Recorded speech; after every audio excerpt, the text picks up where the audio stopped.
All of his co-workers were gone. What could it mean? Stanley decided to go to the meeting room. Perhaps he had simply missed a memo.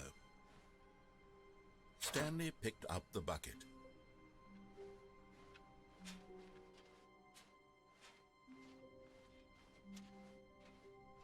Stanley clutched the bucket tightly to his chest and entered the door on his left.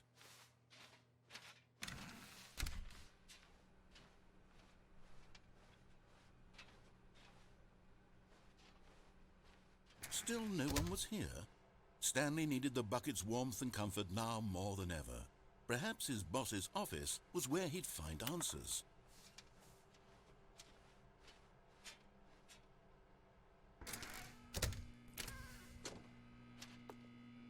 Oh, Stanley, can you feel it?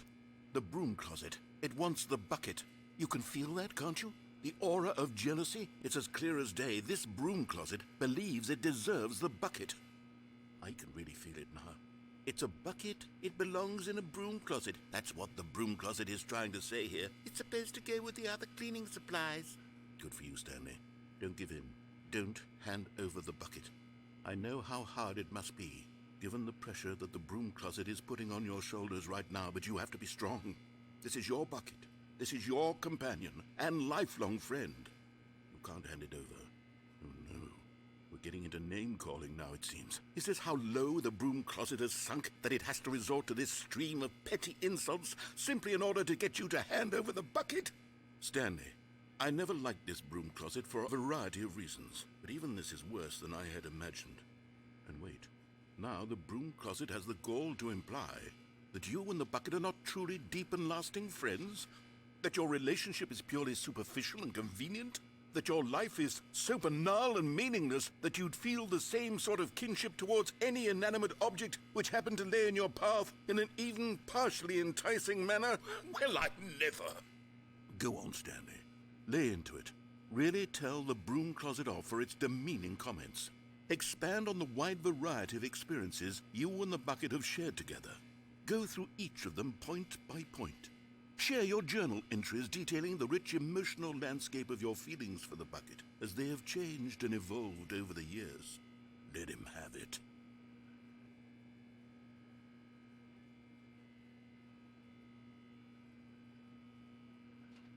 Okay, I've got you something which I think will help settle this debate once and for all.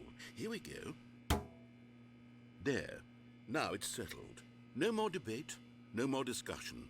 Take a hike, broom closet, with all your meandering philosophical diatribes about the nature of cleaning supplies and their relationship to broom closets in the natural order of things.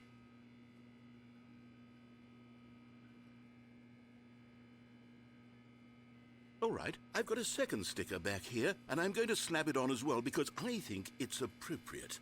You see? I feel that it works because the sticker is also a bucket.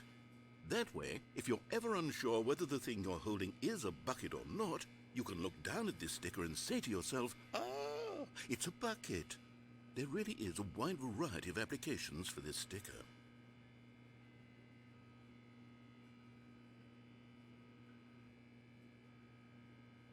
You know what? I could take the name-calling and the dismissal of your kinship with the bucket, but now the broom closet is just giving us a silent treatment. And to be honest, I'm sick of the pettiness on display. You can stay here all you like, but I've had it with this impetulant room of cleaning supplies. Easily the most childish such room I've ever been in. I'll see you outside, and we can get on with the story about you and your bucket.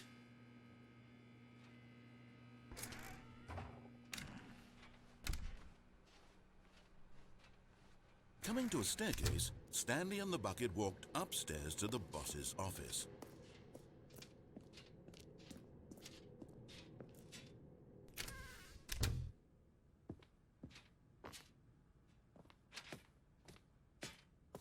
Stepping into his manager's office, Stanley was once again stunned to discover not an indication of any human life. Crushed by the weight of this revelation, Stanley may have broken down into an emotional dumpster fire if not for the soothing presence of the bucket. Even now, in his darkest of hours, did the bucket's warmth and guiding light pierce the dark clouds of confusion and chaos. It would be with him, always. The bucket would. And he knew it. The two of them were inseparable. At this point, Stanley was so absorbed in the tender spiritual connection he shared with the bucket that he didn't notice the keypad behind the boss's desk. Nor in his bliss of simply being near the bucket did he have any notion that the PIN number for the keypad was 2845. But Stanley guessed the correct code by sheer luck. Was it that the bucket knew all along? Was the bucket guiding him? Yes, this is certainly the most logical explanation.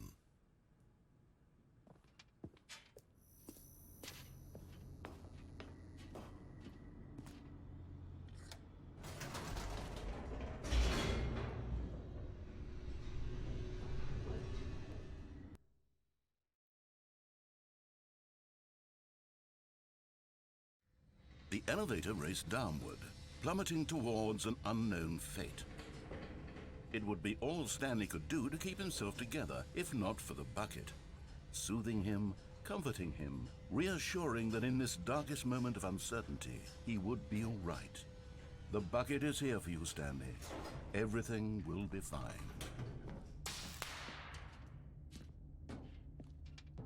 Stanley and the bucket walked straight ahead through the large door that read, Mind Control Facility.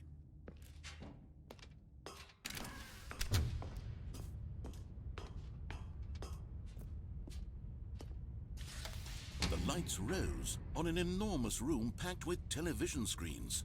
What horrible secret did this place hold? Stanley and the bucket both wondered to themselves.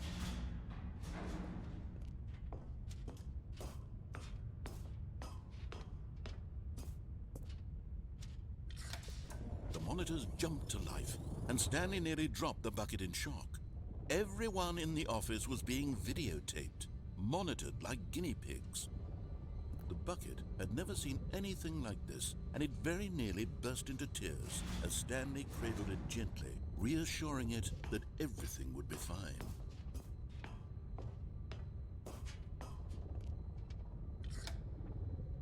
Was the bucket under the mind control facility's influence as well? Had the bucket been told to do things it didn't wish to do? What kinds of things does a bucket want to do or not want to do in the first place? These questions raced furiously in Stanley's feeble mind.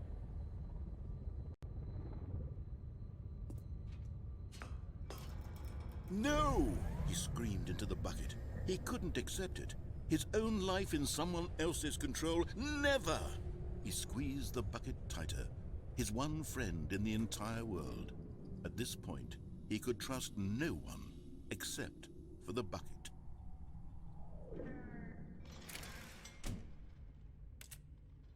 But here was the proof. The heart of the operation. Controls labeled with emotions, happy or sad or content.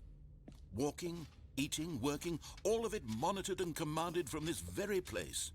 And as the cold reality of his past began to sink in, Stanley decided that this machinery would never again exert its terrible power over another human life. For he and the bucket would dismantle the controls for good. Two best friends, Stanley and the bucket, up against the world. They high-fived in a really cool way, and the bucket made a sassy comment about taking down the system.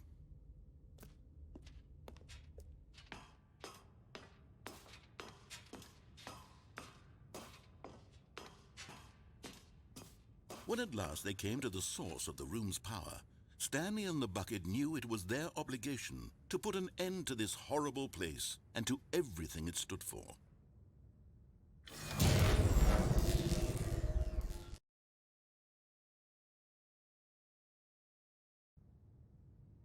Stanley and the bucket waited in blackness. Was it over? Yes, they had done it. Stanley and the bucket had defeated their greatest and darkest enemy, freed themselves from the tyrannical grip of the evil mind control machine. Freedom was now mere moments away. Excitedly, the two of them began to discuss the kind of life they wanted to live once they stepped through this massive door. The bucket wanted to learn to roller skate. Stanley wanted to sneeze in every country on Earth. Both of them wanted to begin watching a movie, any movie, but then stop it halfway through and begin watching it in reverse from the end. True, it was a simple life they envisioned, but it was one they'd lived together, with one another to lean on, to trust, to support, and... What? Wait. What was happening? Why had the door stopped? Was Stanley and the bucket not about to be freed? An unbearable silence filled the room, lingering in uncertainty, until finally the truth hit Stanley square in the face. This building did not want the bucket to leave. Even the facility itself recognized the incredible calming presence of the bucket, needed the soothing warmth of the bucket, would go to any lengths not to part with the bucket. No, no, no. Stanley can't leave this place. Not while he has such a precious bucket in his arms. Not while this building has anything to say about it. Stanley realized he would never again leave this very room. But at least he has the bucket. To be trapped eternally in darkness isn't really so bad, Stanley thought to himself. As long as I have my bucket with me, right? I'll be okay, won't I? Stanley gulped. Very soon now, he was about to find out.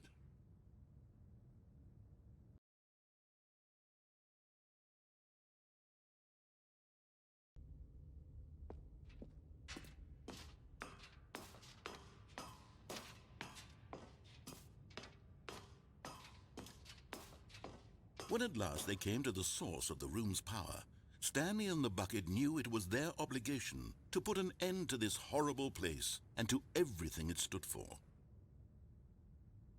But at the last second, the bucket jumped in and pressed the button to turn on the controls. Stanley gasped in horror. Had this been the bucket's plan all along? To take over the machine and claim the power for itself? How could the bucket have betrayed him like this? Stanley was prepared to throw the bucket away in disgust when suddenly an image appeared upon the enormous screen. Birds. Silly, silly birds. The control buttons became active again.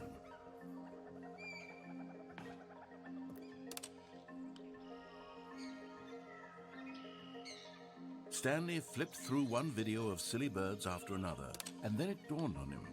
This wasn't a mind control facility at all. It was a facility for monitoring and surveilling silly birds all over the world. The mind controls were only a facade to disguise its true intentions. Had the bucket known this all along? Stanley marveled at the metal genius in his hands, the one who had pointed him towards this incredible discovery.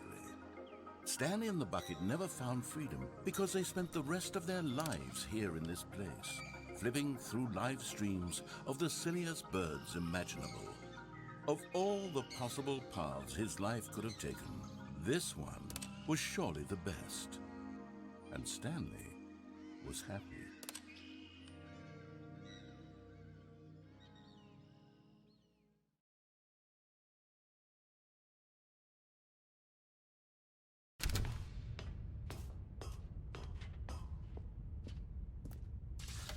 The lights rose on an enormous room packed with television screens. What horrible secret did this place hold? Stanley and the bucket both wondered to themselves.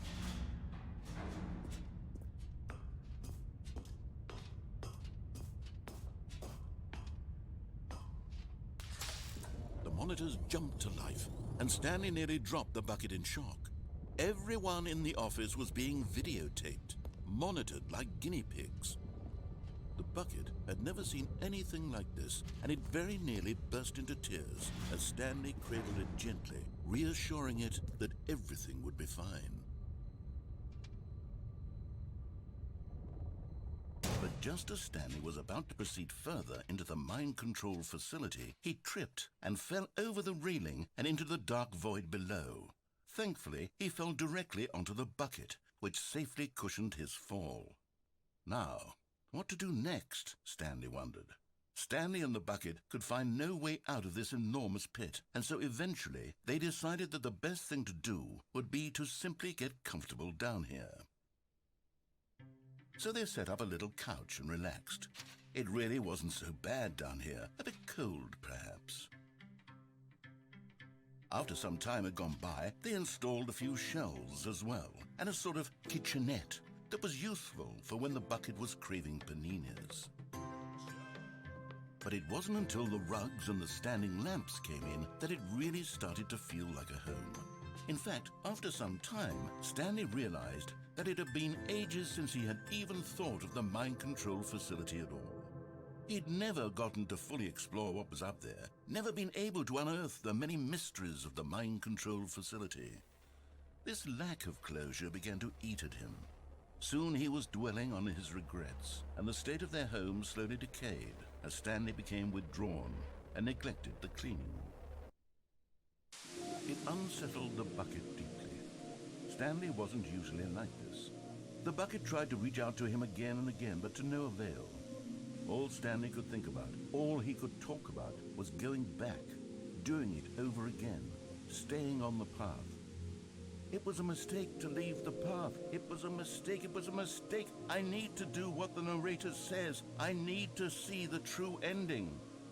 This made no sense at all to the bucket, which was simply trying to live its life down here as comfortably as possible. Yet Stanley was unconsolable. This isn't an ending. This is just a hole in the ground. The bucket sighed. True, it wasn't an ending. But it's where we happen to be. And maybe, possibly, if we accept the reality of things, maybe this will become an ending eventually. It's what the bucket was counting on. The two of them waited for a very long time.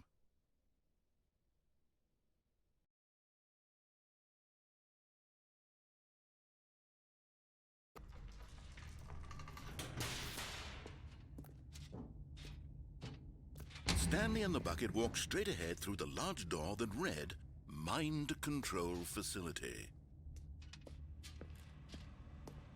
Although this passageway had the word escape written on it, the truth was that at the end of this hall, Stanley and the bucket would both meet a violent death. The door behind them was not shut. Stanley and the bucket still had every opportunity to turn around and get back on track. At this point, Stanley and the bucket were knowingly walking forward into a very painful death for each of them.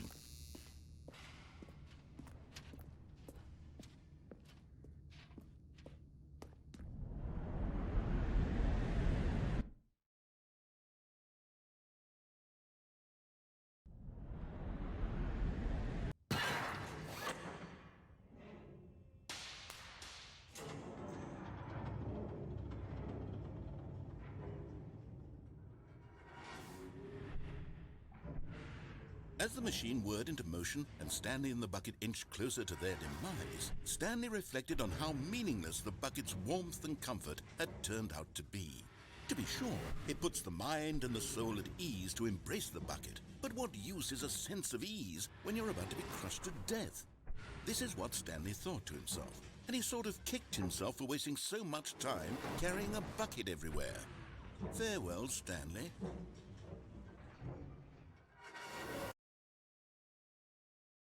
"Farewell, Stanley," cried the narrator, as Stanley and the bucket were led helplessly into the enormous metal jaws.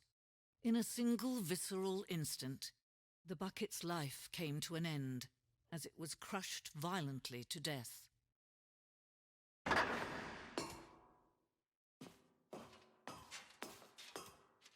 It was a shame, the death of such a magnificent bucket. It's true that all buckets are radiant in their own way, but this one stood above the rest. It was a glorious bucket to behold.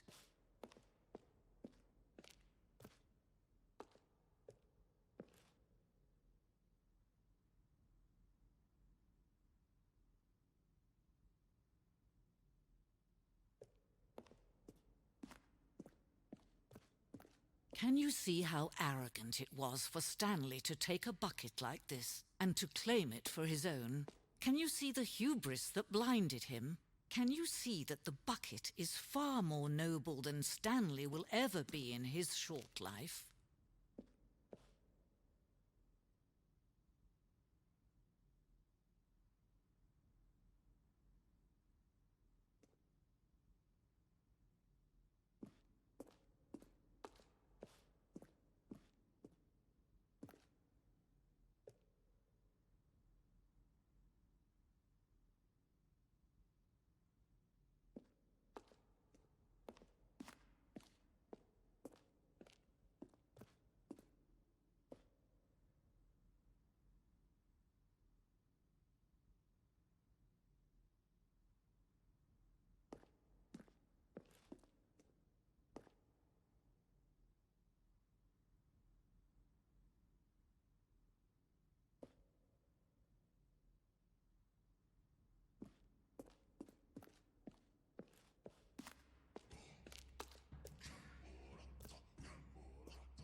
No man can own a bucket, and certainly not a bucket as dazzling to behold as this one.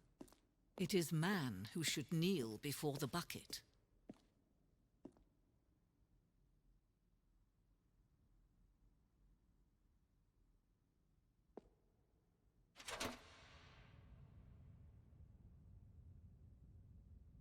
But there is something we can do. Something we can do together, you and I, that will right this terrible wrong. Let Stanley die.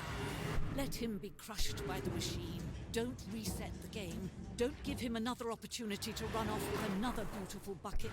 We can save the world's buckets from their treatment as tools and implements if only we let Stanley die together. The bucket shall take its place as ruler, as leader, as commander of a new world, a new vision.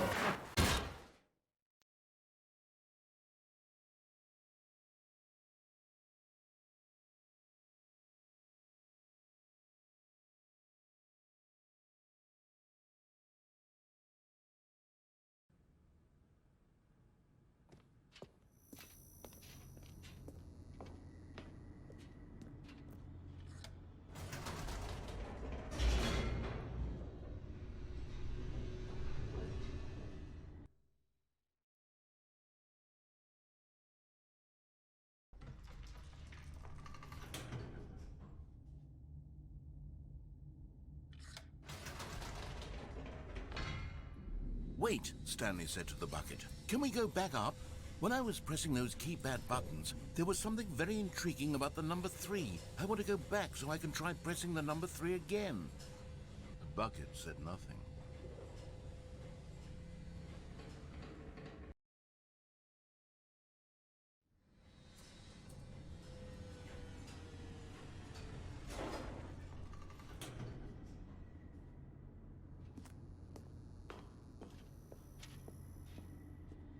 Here we are, said Stanley. Now I'm going to try out that number 3 button. He took the bucket over to the keypad and began absolutely slamming on the number 3 over and over and over. Wow, he said. The number 3 is such a special button. I'm having the time of my life. Stanley looked expectantly at the bucket, but the bucket remained silent. This was a shock to Stanley, who had always felt such a connection with the bucket. How was this not as exciting to the bucket as it was to him? Once Stanley had had enough of the number 3, he got back in the elevator.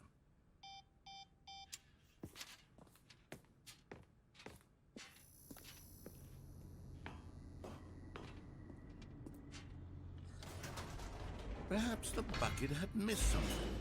Perhaps it had not seen how much joy Stanley got from slamming the number 3 repeatedly.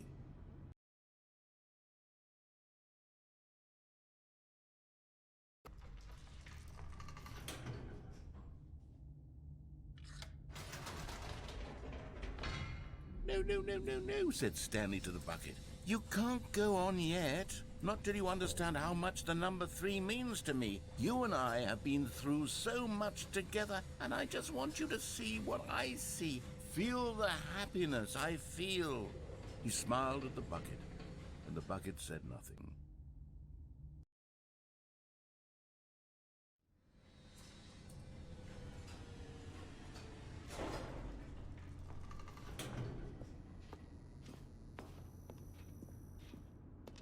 Here we go, said Stanley. This time I'll really show you. He ran to the number 3 and began to wail on it like a musician on a beloved instrument, weaving a concerto of truth and passion. He wielded the number 3 like a fine artist would wield a paintbrush. He told stories through the number 3, stories of his dreams and hopes and fears. And the whole time, he looked to his bucket for a reaction of some kind. Anything to let him know that the bucket appreciated what he was doing. The bucket conveyed absolutely nothing at all, only silence. Crushed by a wave of dejection, Stanley returned to the elevator.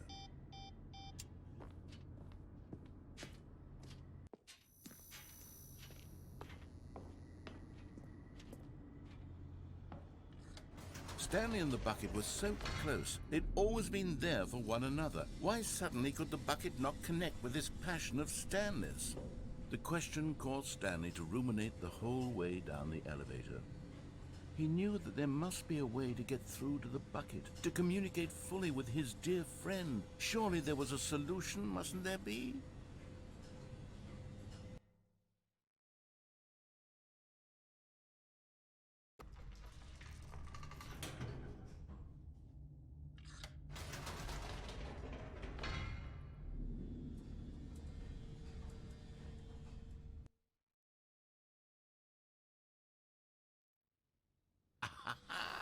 Said Stanley. I know what to do.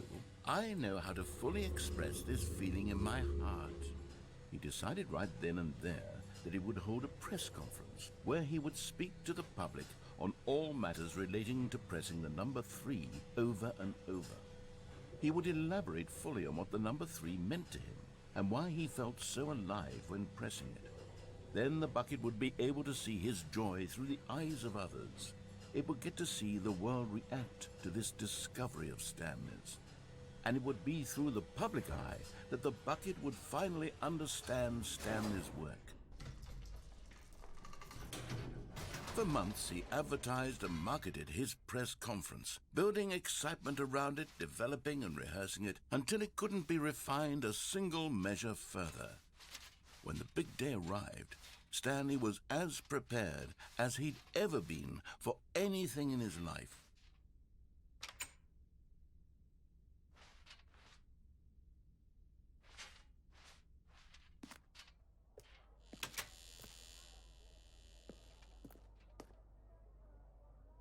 This was it. One last chance to win the bucket over. One opportunity to share a true connection with a loved one.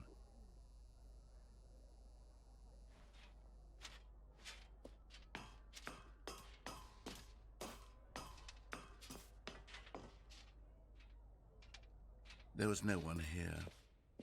Nobody had come to the press conference to hear Stanley speak, to listen to him talk about what it really means to press the number 3 on a keypad over and over.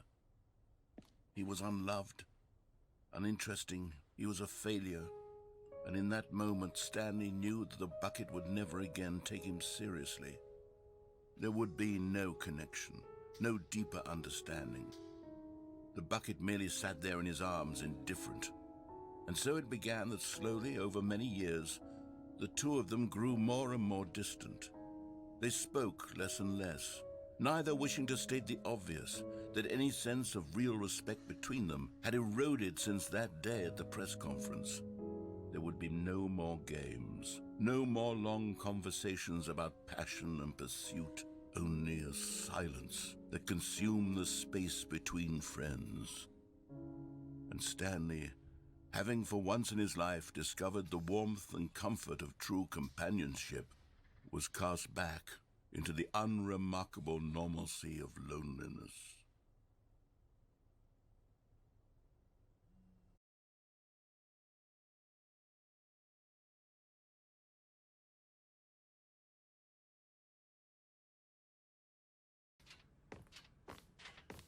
Stepping in.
Coming to a staircase, Stanley and the bucket walked upstairs to the boss's office.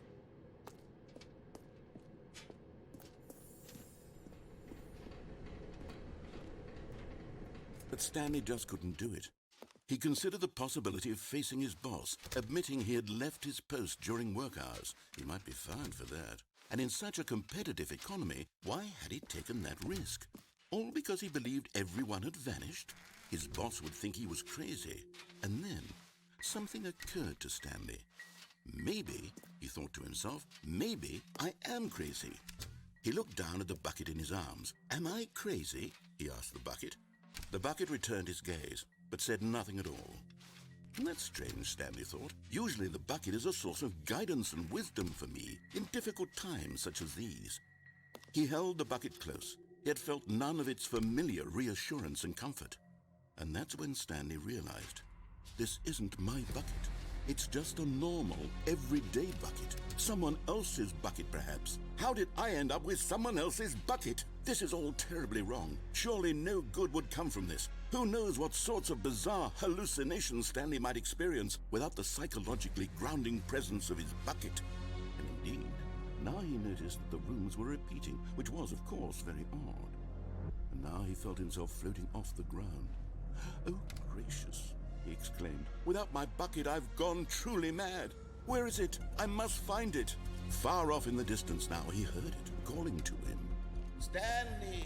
Stanley, it's me, the bucket. Could it truly be? He rushed forward from room to room, passing by one bucket after the next. None of them were his. None of them were his special bucket. Come to me, Stanley. Find me. He had to find the bucket. He had to return to his old friend. It was the only way to truly restore his sanity. And then suddenly, he froze dead in his tracks. He knew where the voice of the bucket had been coming from.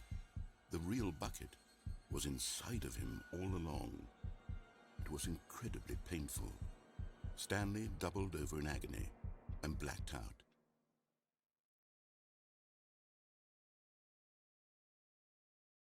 This is the story of a woman named Mariella.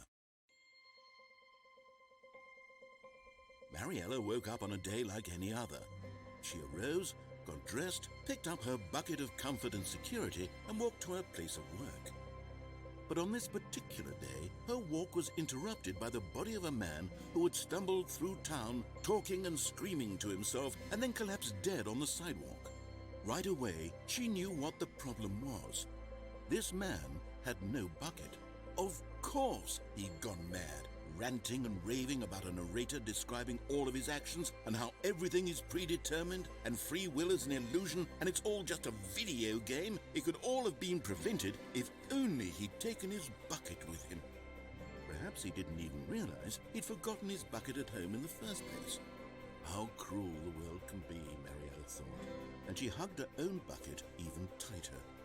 But of course, she had no time for this. There were a myriad of confusing problems she would soon have to confront at work, for which her bucket would provide absolute guidance and total clarity on everything. Heck yes, she thought to herself, my life kicks ass. And she backflipped all the way to work.